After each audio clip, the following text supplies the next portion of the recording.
Hello and welcome to a Sharpe video, and today we are having a quick overview of Bernard Cornwell's Sharpe Sassasin that has just been released. Ugh, if I can talk properly. It's been a crazy week with Sentinel, so that's taken over my life for a good few days, but I'm glad to be reviewing something else. Because I like to review a variety of things, because lots of people like different things. Now, Sharpe for me, in the mid-90s, as a teenager, every now and then, the Sharpe series would pop up on ITV, and I loved it. I loved it so much. By, I think, 1998, I had brought all the videos up to that final series, which led with the best finale, Sharpe's Waterloo. Now, that was all based on books written by Bernard Cornwell, a couple of decades beforehand. And the last few years, I've been trying to read Sharpe, and I bought the books originally because usually I'm a book person. You know, if I want to read something, I want to read an omnibus. However, for some reason, I don't know whether it's because I read differently in graphic novels. I just couldn't, it wasn't gelling for me, so to speak. So recently, I discovered on my Amazon tablet that I actually have Kindle. And lo and behold, I can read Sharpe books. And I've started reading Sharpe books. And I've read probably about 3 or 4 now. And I'm enthralled. And then I randomly saw Sharpe's Sassasin, so I've decided to buy the hard book with the intent to read it in this format and then go from there. So on the front we got this nice, looks like a knife, I guess, in terms of an assassin. We got a soldier there, and by the looks of it we got some French detail there. On the side we've got this very nice side going on, very nice writing. And on the back, Sharpe's no fool. He's a rogue, a damn rogue, but he has a devil's own luck, and he wins his fights. He's no gentleman, but for his job, we don't need a gentleman. We need a ruthless bastard. Just pray he wins. Liking the sound of that. But what does he need to win? I guess that would tell me. If I can get this off. Go. And underneath the test cover, if any man can do the impossible, it's Richard Sharpe. So this is a synthesis. Lieutenant Colonel Sharpe is a man with a reputation, born in the gutter, raised a foundling. He joined the army 21 years old, and it's been his home ever since. He's a loose cannon, but his unconventional methods make him a valuable weapon. So when the dust still settling after the Battle of Waterloo, so this is after Waterloo, people. That was one of the things I wanted to determine.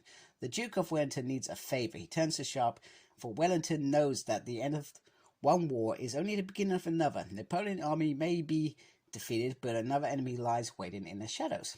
A secretive group of fanatical revolutionaries hell-bent on revenge. Sharpe is dispatched to a new battleground, the Maze of Paris. That's interesting, because not that I've read all the books, but I don't think he's been in Paris as such, other than living near in Normandy. I don't think he's ever ventured that way, not that I'm aware of. Like I said, I've not read all the books. And where lines blur between friend and foe in search of a spy, he will have to defeat a lethal assassin determined to kill his target or die trying. And then we get a bit about Bernard, who was born in London, which is in the UK, which is where I'm from, and raised in Essex. Well, less said about Essex, the better, but I'm sure it was a nice place growing up, etc. So on the back of the book, we have this. Let me get my light in the right position. It's probably not actually been in the right position for most of this review. We got 95th rifles there, which is cool. On the front, oh, I love that. Bernard Cornwell Collector's Edition. So when I did buy these books, I actually got very lucky. I got some of the originals for a very, very decent price. I've actually sold them on because I decided that, I'm not going to read them. I just didn't enjoy reading the books that way. I don't know what's wrong with me, to be honest with you. I don't usually do that. But give me a Kindle, and apparently I I'm just obsessed with reading. Very nice. Richard Sharpe and the Occupation of Paris, 1815.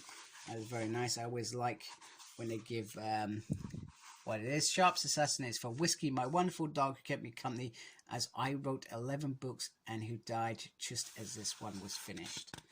Bless you, whiskey. Must have meant a lot to you. Part 1, The Fortress. Oh, okay, so it's in parts by the looks of it, which I think we'll find interesting. And this, for usual Sharpe book, is around the 300 mark, and this does not disappoint with going up to 315. A bit of a historic note, which Bernard, who is almost a historian himself, he loves that stuff. He's given that account of where he got, what he got, and how he fits Sharpe in it, which I always enjoy. And by the looks of it, if I ever get there, going slowly, I just want to make sure that I don't miss it.